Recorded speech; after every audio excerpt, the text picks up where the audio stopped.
bem, eu estava dizendo para os irmãos que a gente está no mês de missões e que o mês de missões é realmente maravilhoso e é lindo, e a gente realmente fica muito feliz de celebrar missões, porque fala do nosso compromisso. E eu queria que você pensasse em missões, não exatamente e não só como missionário. Quando a gente fala missão, a primeira coisa que vem na mente da gente é missionário. Então, a impressão que a gente tem é que o mês de missões é o mês que a gente vai falar da agência missionária, por exemplo, da Junta de Missões Nacionais, ou vamos falar dos missionários que estão em outros países. E é uma bênção, realmente é bom a gente falar sobre essas coisas e essas pessoas e essas agências, mas missões não é isso exatamente. Missões tem a ver com a gente também. E eu quero que você entenda um mês como o mês de março como um desafio muito pessoal, de você se envolver um pouco mais, e na verdade esse é o maior objetivo do mês de missões. Porque a igreja, ela não ganha muita coisa e não tem muito benefício se você simplesmente fica motivado e convencido a dar dinheiro para missões, por exemplo. Isso é uma coisa muito boa. A gente tem uma meta, inclusive, né? E é bacana a gente poder cumprir a meta, mas não é o objetivo final esse, de você simplesmente contribuir com missões. Porque se você faz isso no mês de março e depois você nunca mais pensa nisso, então, na verdade, não tem muito sentido, né? É melhor a igreja reverter uma parte da sua renda ou daquilo que ela arrecada para missões, e os irmãos, então, continuem vivendo suas vidas do jeito que sempre viveram, não é isso? Não. A obra missionária é uma coisa que tem a ver com a gente, tem a ver com o nosso dia a dia, e eu preciso me envolver com isso realmente de uma forma vital. De alguma maneira eu preciso encontrar um lugar no reino de Deus, onde eu possa ser uma bênção na vida de outras pessoas. Deus, ele tem duas etapas para trabalhar na minha vida. Primeiro, é uma etapa na qual eu sou abençoado por Ele. Eu recebo a salvação, Ele me abençoa, o Senhor me serve, não é? Ele me serve como um cordeiro que morre em meu lugar e me dá muitas bênçãos. Mas aí vai passando o tempo, eu vou ficando mais maduro. E quando eu vou ficando maduro, eu vou recebendo as coisas que Deus tem para mim.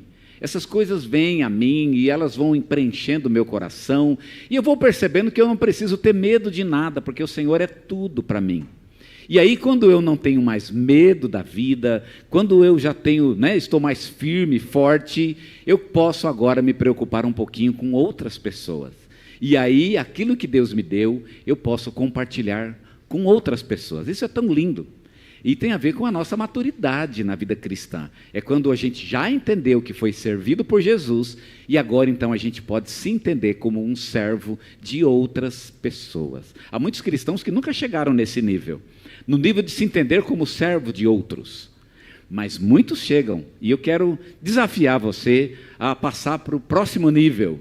E o próximo nível é quando você se torna bênção na vida de outros. O que eu quero falar hoje é a respeito, lá em Atos 13, é a respeito de uma questão, de um fato interessante sobre servir ao Senhor e se dedicar à obra de Deus, que é o fato de que não é fácil, que é realmente difícil, que existe algum tipo de dificuldade envolvida no servir ao Senhor, e de que por isso talvez você vai ter que enfrentar algum desafio. E eu quero pensar com você sobre o desafio que é servir ao Senhor. E eu quero mostrar hoje uma pessoa que foi fazer a obra missionária, que foi servir ao Senhor, e que encontrou alguma dificuldade que ele não conseguiu fazer isso. E talvez tenha sido a sua dificuldade também. Talvez você já tentou e você não conseguiu. E eu quero pensar sobre essa possibilidade. O nosso texto é Atos capítulo 13, versículo 13. Tá bom? Não sei se os irmãos vão imprimir, vão colocar na tela. Está lá, Atos capítulo 13, verso 13. Quero ler naquela tradução, que diz assim: E navegando de Pafos, Paulo e seus companheiros dirigiram-se a Perge, na Panfilha. João, porém, apartando-se deles, voltou para Jerusalém. Olha que história interessante essa, né? Você já deve ter lido isso. João. Esse João, ele é Marcos. E todo mundo conhece Marcos. Não como João, mas como Marcos. Porque Marcos escreveu um dos evangelhos. O segundo deles, aliás, E Marcos, na verdade, na ordem cronológica, nós aprendemos isso na escola dominical, é o primeiro deles. E Marcos, então, escreveu um evangelho, e agora a gente sabe que o nome dele, na verdade, não é Marcos. O nome de nascimento dele é João. É até interessante eu falar, vamos ler o evangelho de João. E todo mundo vai abrir no quarto evangelho. Mas poderia ser o segundo também. E nós não estaríamos de todo errado. O pastor está ficando doido, ele falou o evangelho de João e leu Marcos. Talvez o pastor não esteja tão doido assim, não é? De fato, o evangelho de Marcos foi escrito por um homem que se chamava João mesmo, ok? João tem uma história interessante. Antes de ser o Marcos que nós o conhecemos e que escreveu um evangelho, João Marcos ele se envolveu na obra missionária. E curiosamente, João Marcos, ele pelo jeito não foi um bom missionário.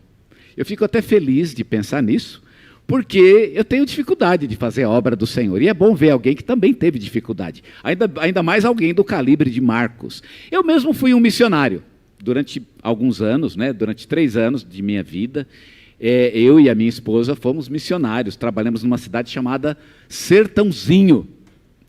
E depois de 3 anos em Sertãozinho, a gente encontrou muita dificuldade em Sertãozinho. Foi uma época muito difícil de nossa vida.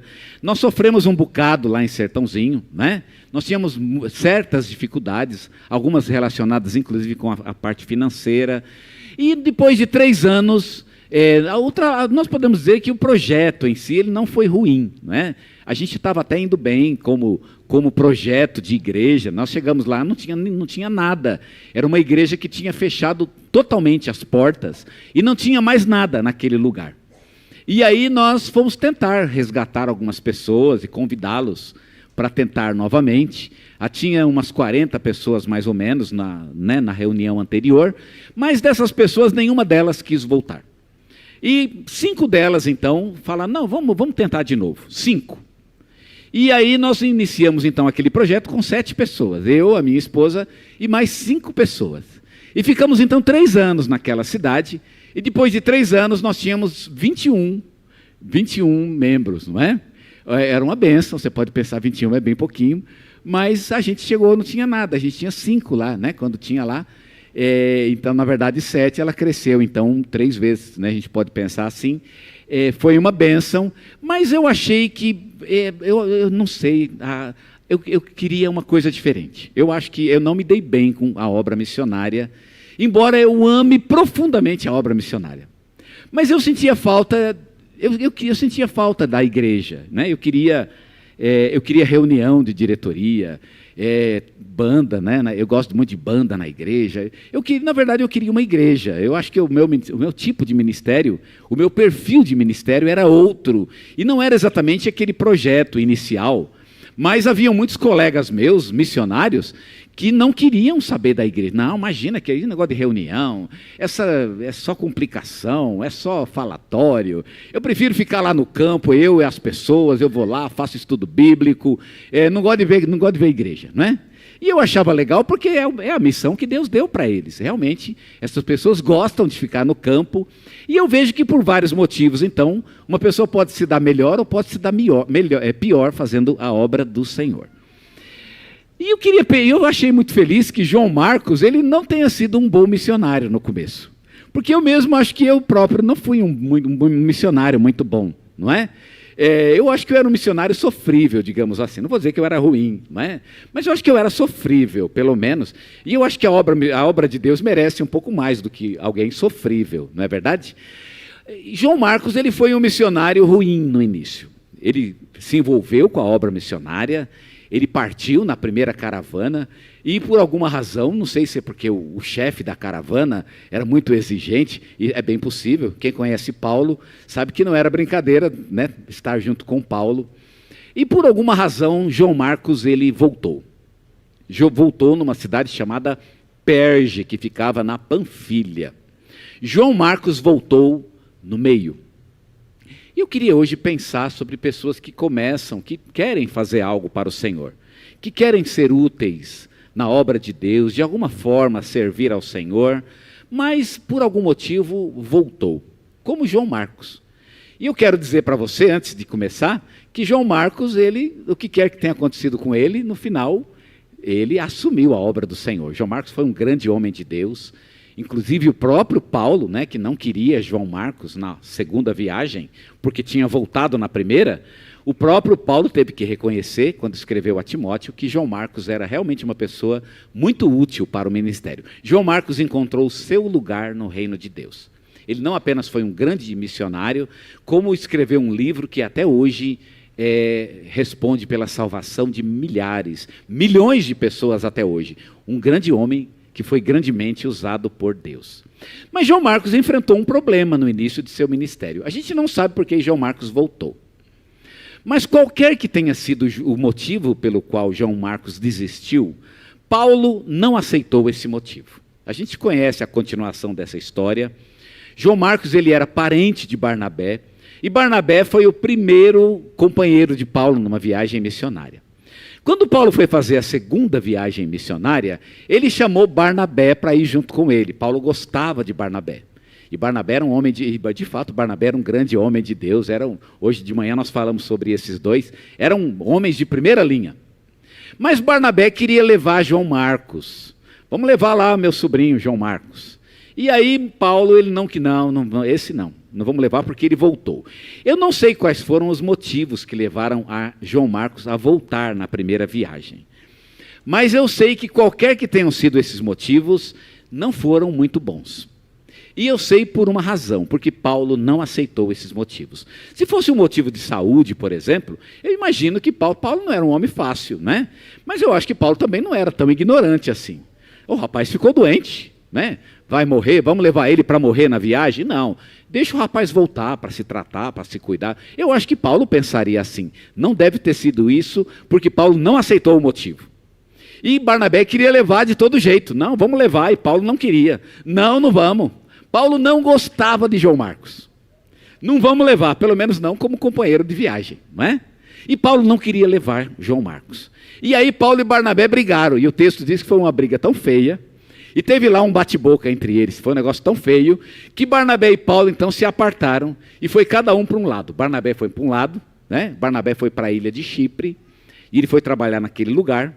O próprio Barnabé era da ilha de Chipre, ele tinha nascido na ilha de Chipre, provavelmente João Marcos também. Barnabé pegou João Marcos e levou João Marcos, e foi discipular João Marcos. Talvez João Marcos precisava de um pouco mais de paciência, ele ainda tinha que maturar um pouquinho mais.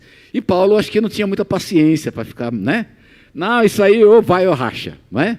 E no caso de João Marcos, rachou, não teve jeito. O fato aqui é que Paulo não queria João Marcos, e Paulo então foi para outros lugares. E Barnabé então apartou-se de Paulo e levou o seu parente juntamente com ele. E a gente sabe que Barnabé estava certo. Realmente, João Marcos acabou se tornando um homem de Deus e uma pessoa de Deus muito importante para o reino. O fato aqui, e eu queria pensar hoje, é o que levou João Marcos, a desistir. Eu não quero responder essa pergunta primeiro porque eu não sei, né? E se eu falasse que eu sabia ou tentasse qualquer coisa, eu acho que eu estaria errado. Nós não sabemos e ninguém sabe quais foram os motivos. Mas eu posso dizer com certeza, não foram bons motivos. Paulo não gostou desses motivos. Na segunda viagem missionária, inclusive, havia uma crise que tinha a ver com a ideologia da igreja, de pregar ou não pregar para não-judeus. E talvez até João Marcos tivesse algo a ver com isso, porque João Marcos estava envolvido, e a gente sabe na história de Atos, que ele estava envolvido nessa ideologia. Bem, daqui a pouco eu quero falar sobre isso, mas eu queria agora com vocês aventurar aqui 3 hipóteses que deve ter levado João Marcos a voltar atrás. 3. E nenhuma das 3 são bons motivos, mas as 3 são possíveis. E como são possíveis, pode ser que eu mesmo tenha sido decepcionado na obra do Senhor por uma dessas 3 hipóteses.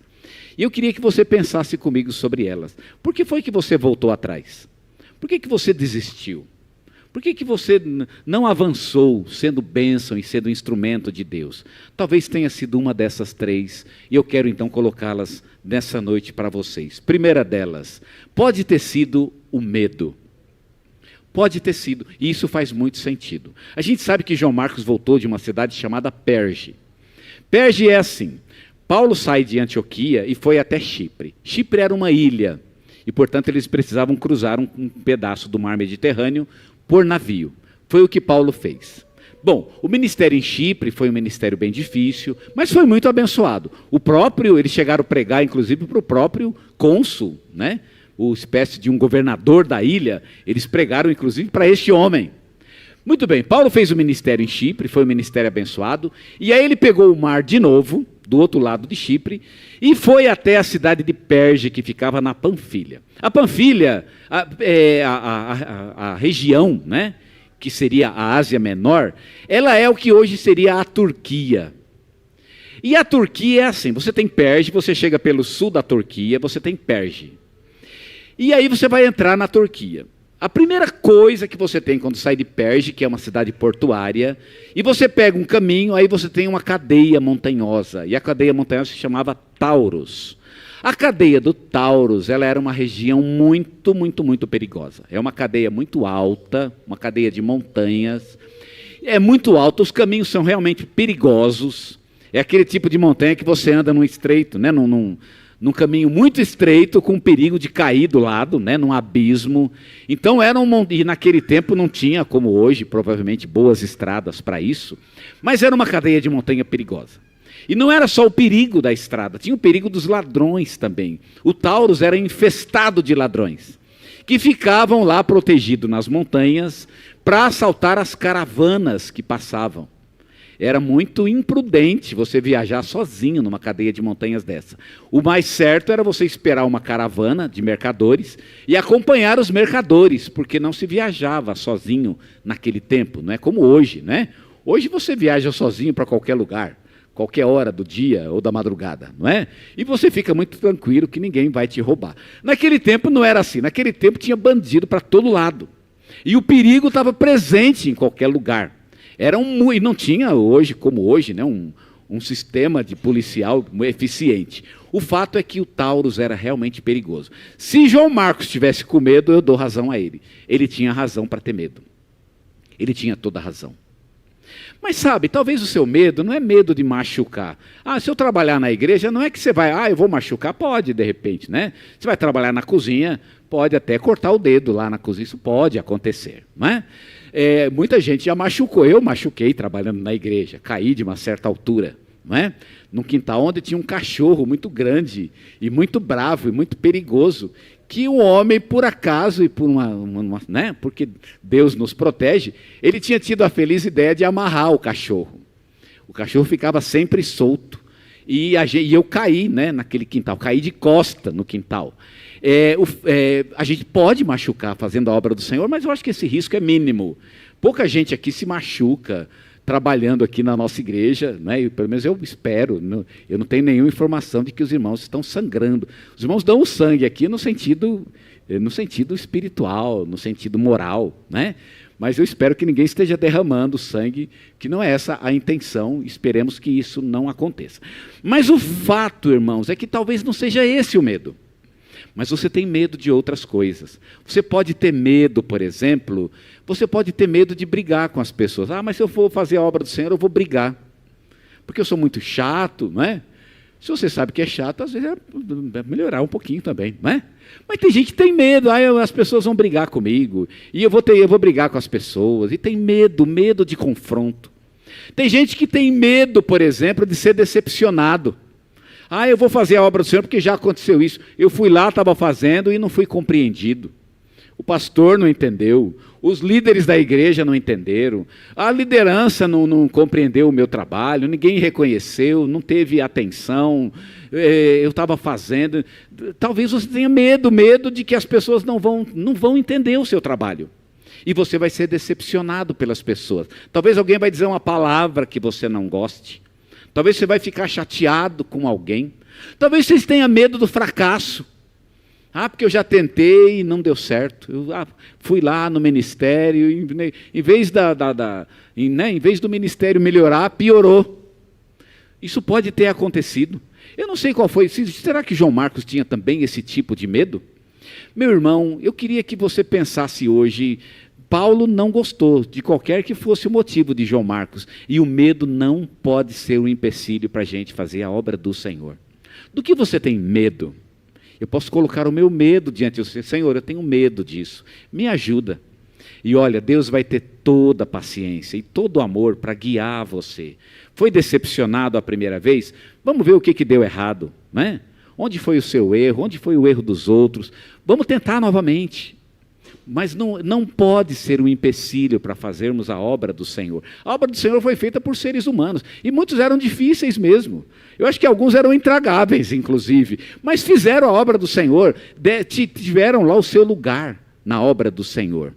Eu acho que o principal e a mais importante de todas as características para quem trabalha na obra do Senhor é a honestidade. E quando eu falo honestidade, não é só honestidade financeira. É honestidade no sentido de que eu sou o que eu sou. Eu sou honesto naquilo que sou. Eu não tenho uma vida dupla, eu não estou enganando ninguém, eu não quero derrubar ninguém, não quero passar perna em ninguém. Eu sou uma pessoa íntegra, sincera e estou aqui fazendo a obra do Senhor. É isso que tem que estar na nossa mente. Sinceridade, honestidade diante das pessoas. Aquele irmão é difícil, mas eu não posso negar que ele é um servo de Deus. E ele quer o mesmo que eu quero, estamos trabalhando junto. E a gente vai junto, não é um problema. Então Deus nos convida e nos chama para fazer a sua obra, mesmo que nós tenhamos medo de fazer a obra do Senhor. O medo não pode ser um empecilho, não pode. Eu coloco o meu medo diante do Senhor e o Espírito Santo vai trabalhar no meu coração. Ele vai me ajudar e Ele vai me guiar para que eu para que eu tenha vitória fazendo aquilo que Ele me chamou para fazer. E olha, eu vou dizer uma coisa para você. Vitória não é o mais importante, não. Teve tantos homens de Deus que não tiveram vitória no seu ministério e foram homens incríveis. Jeremias não teve vitória no seu ministério. Jeremias desempenhou todo o seu ministério e nada do que ele profetizou, nada daquilo converteu a sua nação. Tudo que ele falou que ia acontecer de ruim, tentando evitar o povo, que isso acontecesse, tudo que ele falou que ia acontecer de ruim, aconteceu mesmo. Ele não conseguiu evitar nenhuma desgraça. A invasão babilônica, ele falou, vai acontecer, convertam-se. Ninguém se converteu, aconteceu. Os babilônios voltaram a segunda vez, gente, convertam-se. Ninguém se converteu, destruíram a cidade. Quando o povo queria ir embora para o Egito, ele profetizava, ninguém vá para o Egito, Deus vai matar vocês no Egito. Pois eles não só foram para o Egito, como pegaram Jeremias e levaram junto. Jeremias morreu no Egito, longe da sua própria terra, profetizando para um povo que não devia ter saído da sua terra. Jeremias não teve sucesso em nada do que fez. Tudo que ele falou deu errado. Tudo, absolutamente tudo. E ele próprio foi vítima do seu fracasso. Morreu profetizando coisas que no final ele mesmo disse que ia acontecer. A morte que ele dizia que aconteceria com os outros, aconteceu com ele mesmo, no final das contas. Que é um pior que Jonas. Jonas é tão errado, irmãos. Jonas é um sujeito, é tão estrupiado, Jonas, que chega a ser engraçada a história de Jonas. Eu quase que dou risada quando eu leio Jonas, mas não, isso é possível. Não é possível que alguém tenha contado essa história. Jonas fracassou em tudo que ele fez, tudo. E fala a verdade se eu estou mentindo. A única coisa que Jonas podia ter sucesso foi quando ele pregou na cidade. Lembra que ele pregou e a cidade se converteu? O único sucesso que ele teve, e ele não gostou não, é o único sucesso que ele não queria ter. Até no sucesso ele fracassou. Porque o sucesso não era o sucesso que ele queria. E daí para frente foi ladeira abaixo. Teve a história lá da árvore, né? E quem já leu a história de Jonas sabe do que eu estou falando. Jonas fracassou em tudo, tudo que fez. Não tem uma só vitória. A única vitória Jonas não considerava uma vitória. Enfim, é um profeta sem vitória nenhuma. Então não se preocupe. Esse negócio de vitória, né? Mais vitória, menos vitória, a gente não tem que estar preocupado com isso. A gente se coloca na mão de Deus e Ele vai nos usar. Pertence a Ele. Jeremias fracassou. Mas a gente está lendo Jeremias até hoje, não é? E ele está me abençoando até hoje. Jonas fracassou, mas eu leio Jonas e sou abençoado por ele até hoje. Então, é relativa essa história do fracasso. O medo não pode nos impedir. O segundo motivo pelo qual nós não podemos nos deixar impedir pela obra de Deus é o nosso sentimento de incapacidade. Talvez Marcos ele achasse que não era capaz. Talvez Paulo tivesse uma missão muito grande. Paulo era um homem meio, né? Era um homem diferente, de fato, né? E ele tinha um mundo, ele olhava para o mundo, e ele queria salvar o mundo. Paulo era um homem que queria abraçar o mundo. E eu acho que João Marcos, esse cara tá com a cabeça na nuvem, eu não vou conseguir. É demais para mim. E Paulo era um homem que queria ganhar o mundo para o Senhor. Ele queria ganhar todos os gentios. Era um negócio impressionante. E João Marcos, eu acho que ele, de repente, ele achou que não, isso não é para mim. É muito, muito para mim. E talvez ele tenha se sentido incapaz. O sentimento de incapacidade pode estar no nosso coração. E a gente pode não querer fazer a obra do Senhor porque a gente acha que não tem capacidade para aquilo. Eu não consigo. Não estou aparelhado para isso. Sabe, você se coloca na mão de Deus e a sua incapacidade ela vai ser suprida pelo Senhor. Não tenho capacidade, é uma coisa boa de convencer Deus, não é? Não tenho capacidade, então o que falta para preencher a minha capacidade? Eu preciso do Espírito Santo. E aí se você pensar assim, bom, quanto mais eu vou adquirindo capacidade, menos eu vou precisando do Espírito Santo, não é isso? Aí, não, agora eu estou mais capaz, o Espírito pode liberar um pouquinho. Agora eu estou melhor, pode. Aí vai chegar um dia que eu não vou mais precisar do Espírito, a minha capacidade supre tudo. Está bonito isso ou não? Eu estou achando que não. É melhor não ser capaz. É melhor realmente, não, Senhor, eu não sou mesmo capaz. Nunca vou ser capaz. Aliás, eu nem quero ser capaz. Eu quero realmente que seja o Senhor em mim, a tua obra em mim, o teu poder em mim. É assim que eu quero que aconteça. Irmãos, se nós fazemos uma oração como essa, o Senhor quer nos atender. A nossa capacidade vem de Deus. Paulo disse aos Coríntios que Deus escolheu coisas fracas deste mundo para confundir aquelas que são fortes. Coisas que não são para confundir aquelas que são. Escolheu coisas ignorantes deste mundo para confundir aquelas que são sábias. Deus ele chama pessoas simples, coisas simples. A igreja está de pé por causa de gente simples, que não tinha capacidade, mas olha, são essas as pessoas que Deus usa. Deus usa pessoas que se colocam simplesmente diante dele para serem usadas por ele. Capacidade nenhum de nós temos. Dignidade nenhum de nós temos. Quando Paulo fala, a respeito desse texto, quando eu sou fraco, quando Paulo fala eu sou fraco, ele não está querendo dizer que ele é fraco de alguma... Não é fraco na fé. Paulo não é fraco na fé, não. Paulo não é fraco de amor. Eu sou fraco porque eu não tenho amor pelos... Não é isso não. Paulo ama os irmãos. Eu sou fraco porque eu não leio a Bíblia. Então, já viu gente que não lê a Bíblia e fica fraco. Não é essa fraqueza, não. Essa fraqueza é para ser fraco mesmo. Aí eu acho que não tem nada a ver com Deus. Mas quando Paulo fala, eu sou fraco, o que ele quer dizer não é falta de conhecimento bíblico, falta de fé, falta de amor. O que Paulo quer dizer é, eu sou indigno para fazer aquilo que Deus colocou diante de mim. Irmãos, todos nós somos indignos. Nós somos indignos. Estamos fazendo uma coisa que nós não temos condições de fazer. Como é que a gente vai converter um coração? Como é que a gente vai transformar uma vida? É possível transformar uma vida? Isso exige algo, exige Espírito Santo operando em nós. E quando o Espírito opera, então o poder vem de Deus. Pode ser que tenha sido o sentimento de incapacidade, pode ser que tenha sido medo, mas também pode ser que tenha sido um terceiro motivo. E eu pessoalmente acho que de todos os três, esse é o mais acertadamente, é a melhor opção, que seria o preconceito.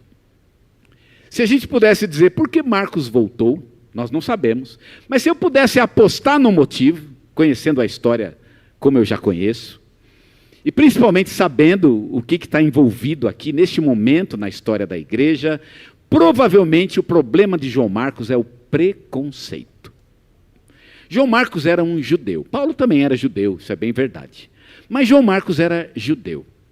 E como um judeu, João Marcos ele tinha uma certa dificuldade de falar com gentio. O judeu não falava com gentio. O judeu não se relacionava com gentio. Um judeu não entrava na casa de um gentio. Isso não era só uma questão de pegar mal. De fato, pegava muito mal. Era também uma questão havia uma lei envolvida nisso. Lembra, por exemplo, quando Pedro entrou na casa de Cornélio e comeu com Cornélio? Pedro entrou na casa de Cornélio. Cornélio era um centurião romano. E aí Pedro foi lá, ia em Samaria, entrou na casa de Cornélio, pregou para as pessoas que estavam na casa de Cornélio, ofereceram coisa para ele comer, coxinha, Pedro comeu a coxinha, e aquela coxinha, quando bateu no estômago, aquilo não pegou bem. Chegou a notícia na igreja de Jerusalém, Pedro comeu coxinha. É aonde? Na casa de um romano. Mas como na casa de romano? Onde já se viu isso? Na casa de romano, sim. Ele entrou lá e parecia a dele a casa, Foi lá, já foi abrindo geladeira, já, né, já foi se ambientando, conversou aqui, e já sentou ali, meu querido, aí já foi abraçando o outro, né? Fugou um cangote lá do outro lá, e, não, peraí, chama. Pedro teve que se responder. No capítulo 15 de Atos, Pedro vai diante da igreja para responder por que ele entra na casa de um gentio. Pedro, por que você entrou lá? O próprio Pedro não queria entrar, lembra disso? Ele não queria. Quando Deus chamou, não, Senhor, eu não vou não. Mas aí Deus falou para Pedro, Pedro, vai. Pedro colocou, né, Deus colocou para Pedro uma visão, na qual tinha um lençol segurado pelas 4 pontas, e animais de todos os tipos da terra estavam dentro desse lençol. E aí a voz dizia para Pedro, Pedro, levanta, mata e come. E aí Pedro dizia, Senhor, eu não posso fazer isso, porque eu nunca comi uma coisa comum e nem impura. E aí a voz respondia para Pedro, não chame impuro ao que Deus purificou. Nunca chame impuro o que Deus purificou. E quando acabou de ter essa visão, a porta bateu. E na hora que Pedro abriu a porta, tinha um homem dizendo para ele, Pedro, você precisa ir na casa de Cornélio agora. A resposta de Pedro seria fácil e seria natural. Eu não posso entrar na casa de um gentio. Mas ele tinha acabado de ouvir a voz do Espírito Santo que dizia a ele, não chame de impuro aquilo que Deus purificou. E Pedro foi. Mas a igreja de Jerusalém não estava tão convencida assim, né? A igreja de Jerusalém tinha lá suas dificuldades, né, suas limitações, e chamaram Pedro, e o coitado do Pedro vai se explicar, né? Por que você entrou, Pedro? E cadê o Espírito Santo agora, né? Para testemunhar por Pedro, não é verdade? Mas o Espírito Santo estava lá. E Paulo estava nessa reunião também. Paulo pôde falar, irmãos, não foi só Pedro, eu também. Eu andei pelo mundo, eu andei pela Ásia, fui lá em Perge, fui em Chipre. E eu entrei na casa de muitos gentios, e eles estão aceitando o Evangelho, é um campo missionário novo, a gente precisa ir lá falar com eles. E a igreja entendeu, a igreja aceitou, e a igreja assumiu o propósito missionário. Marcos estava envolvido nesse negócio, e a gente sabe disso, o texto bíblico diz, que Marcos também tinha lá algum preconceito. E talvez Marcos ele tivesse alguma dificuldade de entrar em casa de gentios. E como era exatamente a época onde esse problema estava pipocando, então muito provavelmente, e Paulo ficou muito nervoso, é porque provavelmente esse era o problema de Marcos. Marcos era preconceituoso. Ele achava, não é que Marcos achava que o evangelho não tinha que ser pregado para gentios. Ele sabia que sim. Mas Marcos tinha uma ideia, ele não sabia exatamente como Deus salvaria esses gentios. Na cabeça de Marcos, uma pessoa primeiro tinha que virar judeu, para depois aceitar Jesus como Senhor. E aí Paulo vai mostrar que não é nada disso. Você pode ir diretamente a Deus através do mediador que é Jesus Cristo. Não precisa virar judeu, não precisa cumprir as obras da lei, não precisa fazer as coisas que um judeu faz.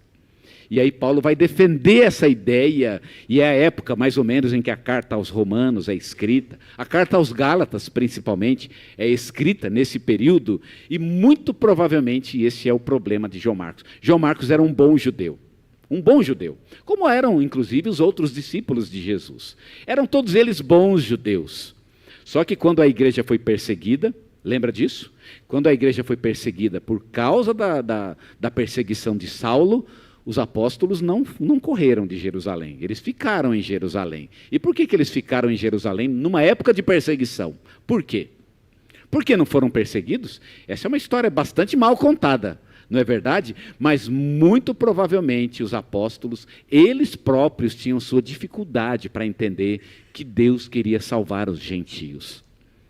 Mas graças a Deus a igreja venceu, os apóstolos compreenderam, e muitos se tornaram evangelistas de gentios, muitos deles. O próprio Marcos, inclusive, o evangelho de Marcos, vocês se lembram? Nós estudamos Marcos há não muito tempo atrás na escola dominical, e os irmãos que estudaram Marcos viram que um dos propósitos do evangelho de Marcos é exatamente salvar os romanos. Ele foi escrito para romanos, especificamente para eles. Então Marcos entendeu que Deus queria salvar os gentios. Talvez esse fosse o problema de Marcos. Ele era preconceituoso. E talvez seja o problema de muitas pessoas que não querem se envolver na obra do Senhor porque são preconceituosos. Infelizmente o preconceito, e eu nem digo aqui do preconceito de cor. ou preconceito de raça. Eu acho que isso é uma coisa que está cada dia, graças a Deus, está cada dia mais distante da nossa sociedade, e amém por isso. Que a gente continue, né? Que a gente continue ficando distante desse tipo de preconceito. Mas talvez tenha um outro tipo de preconceito. Talvez a gente ache que a gente não vai se dar bem com um, não vai se dar bem com o outro. A gente às vezes cria uma imagem da própria igreja, mas essa igreja é assim, e às vezes nem é. A gente cria uma imagem das outras pessoas. Mas aqueles irmãos é chato, aquele outro irmão é chato, né? E tem aquele preconceito com relação às pessoas, de que elas vão nos tratar mal ou que vão nos destratar, e muitas vezes isso nem acontece. As pessoas, elas estão preparadas para receberem umas às outras. O Espírito Santo está conosco, e o Espírito Santo tem uma coisa linda para fazer em nossa comunhão. Marcos talvez tivesse alguma dificuldade com preconceito, mas talvez também seja uma dificuldade nossa mesmo. Não sei qual é o motivo, mas talvez tenha sido medo, talvez tenha sido um sentimento de incapacidade, talvez tenha sido preconceito. O fato é que a primeira tentativa de João Marcos não foi muito boa. Como foi sua primeira tentativa? Será que você foi decepcionado também? Eu queria nessa noite dizer a você que tente de novo. João Marcos tentou de novo, e aí ele salvou o mundo. João Marcos tentou de novo, e Deus usou ele para a gente estar falando dele nessa noite e sermos abençoados por ele. Ele se transformou numa bênção eterna. Então, meus irmãos, vamos tentar de novo. Eu tive dificuldade, mas vamos tentar novamente. Vamos nos colocar de novo à disposição do Senhor, e vamos nos deixar usar por ele. Deus quer fazer algo lindo na nossa vida, mas eu preciso me dispor, eu preciso oferecer algo, e quando eu dou algo para o Senhor, quando eu ofereço, o Senhor toma isso em suas mãos, usa para benefício do seu reino, e aí é o nosso privilégio de sermos instrumentos nas mãos dele. Eu visitei o Museu do Ipiranga, e tem muita coisa lá no Museu do Ipiranga, e tem lá o chapéu do Santos Dumont. É um chapéu que se você vê na rua, você não pega, não é? Se estiver na rua, você vai olhar, que nojo, não é? De fato, dá até nojo. É o chapéu, não tem preço. Chapéu de Santos Dumont. Sabe o que faz aquele chapéu ser tão valioso? E está lá numa cúpula de vidro. Você não pode nem chegar perto, né? Você observa de uma certa distância, numa cúpula de vidro. Era o chapéu de Santos Dumont. Não é um chapéu qualquer. Sabe o que torna a gente digno no reino de Deus? A gente pode olhar para você e falar, ai, que nojo. Eu imagino que talvez o diabo vai fazer isso, né? Ele olha, ai, que nojo. Não, você é um instrumento nas mãos de Deus. O que torna a gente precioso é exatamente o fato de que Deus usa as nossas vidas para o reino dele. E a nossa vida não tem nenhum valor fora disso. Qual é o valor da tua vida? Vive para o quê, afinal? A gente vive para agradar a Deus, para servi-lo. E fora do serviço a Deus, não há nenhum valor, não há nenhum interesse de continuar vivo. Nenhum. O nosso valor e o preço de nossas vidas e o valor que temos neste mundo é exatamente o fato de sermos instrumentos nas mãos de Deus. Somos dele, e é isso que nos torna preciosos e valiosos para o reino de Deus.